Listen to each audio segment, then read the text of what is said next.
इसी संदेश के साथ मैं बस इतना ही कहना चाहूँगा कि बामसेफ की तरह सभी संगठन एकत्रित हो जाएं, बामसेफ को साथ लें या बामसेफ के साथ हो जाएं।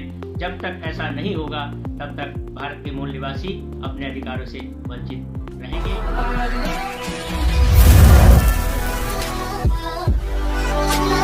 निवासी संघ का 38वां संयुक्त राष्ट्रीय अधिवेशन वर्चुअल 25 दिसंबर को होने जा रहा है। मैं जस्टिस वीरेंद्र सिंह यादव इस सम्मेलन की सफलता की शुभकामना करता हूं और एक संदेश प्रसारित करना चाहता हूं कि जिस प्रकार से बामसेफ संगठन भारत के मूल निवासियों की लड़ाई लगातार लड़ता चला आ रहा है, उसी प्रकार से सभी संगठनों को एक होकर मूल निवासियों की समस्याओं को एकता के साथ उठाना चाहिए और सबको एक साथ होकर ब्राह्मणवाद के विरुद्ध बिगुल बजा देना चाहिए। जिस प्रकार से, जैसा कि सबको विदित है, भारत के इतिहास में जिस प्रकार से मूल मनुस्मृति को लेकर समाज को जातियों में बांटा गया है, उसी प्रकार से वर्तमान परिस्थितियां भी इसी प्रकार से होने जा रही हैं। ऐसा समय लाया जा रहा है।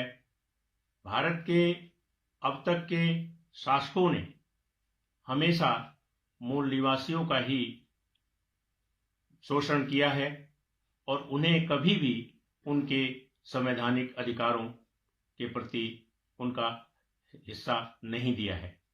बाबा साहब अम्बेडकर ने भारत का संविधान एक ऐसा दस्तावेज मूल निवासियों के लिए, समस्त पिछड़ी जातियों के लिए, जिसमें SC, ST, माइनॉरिटीज और OBCs सभी सम्मिलित हैं, उनके अधिकारों के प्रति एक ऐसा दस्तावेज हम सबको दिया है जिसकी पूजा हर मूल निवासी के घर में होनी चाहिए।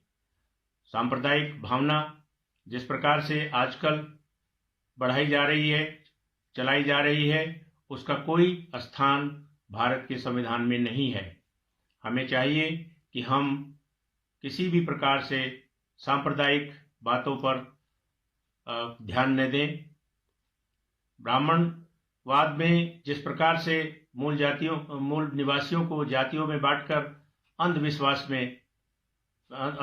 में रखा गया है, उस अंधविश्वास को दूर करना चाहिए।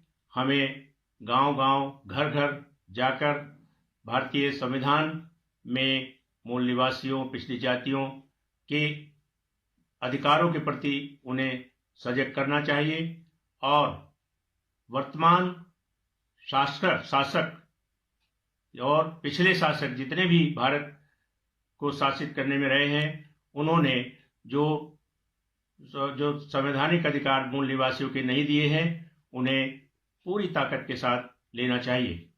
वर्तमान में जातिगत जनगणना एक ऐसा विषय, ज्वलंत विषय है, जिस पर हम सब एकत्रित होकर जातिगत जनगणना कराने के लिए भारत सरकार को विवश करें, क्योंकि कुलीन तंत्र जो आज तक भारत को शासित करता आया है, वह नहीं चाहता कि हमें अपनी संख्या की जानकारी मिले कहीं, ताकि हम अपने अधिकारों को अपनी जनसंख्या के आधार पर मांग न कर सकें।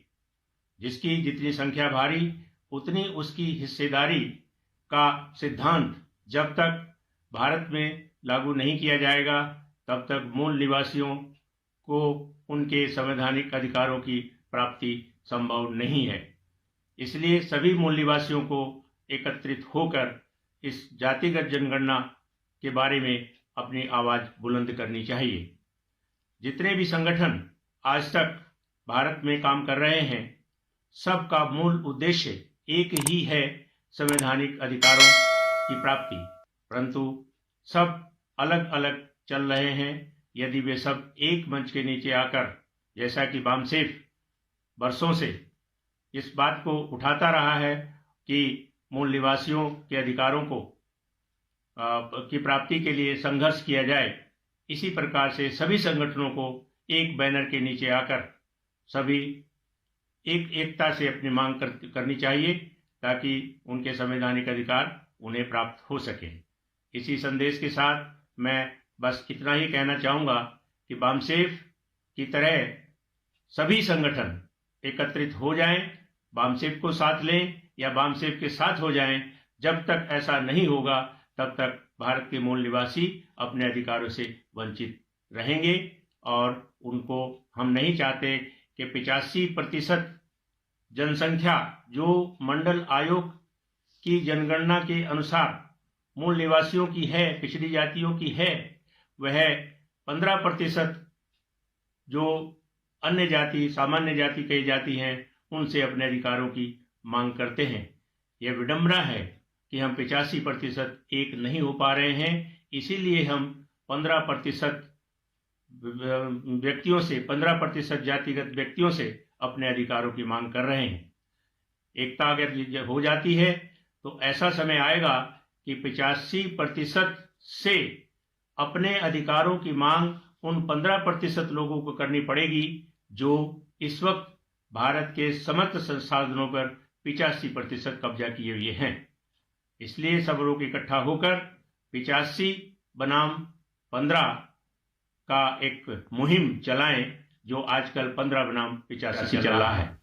इन्हीं शब्दों के साथ मैं पुनः बामसेफ के इस संयुक्त राष्ट्रीय अधिवेशन की सफलता की कामना करता हूं और सभी को आभार प्रकट करता हूं कि मुझे इस बारे में बोलने के लिए, दो शब्द कहने के लिए कहा गया।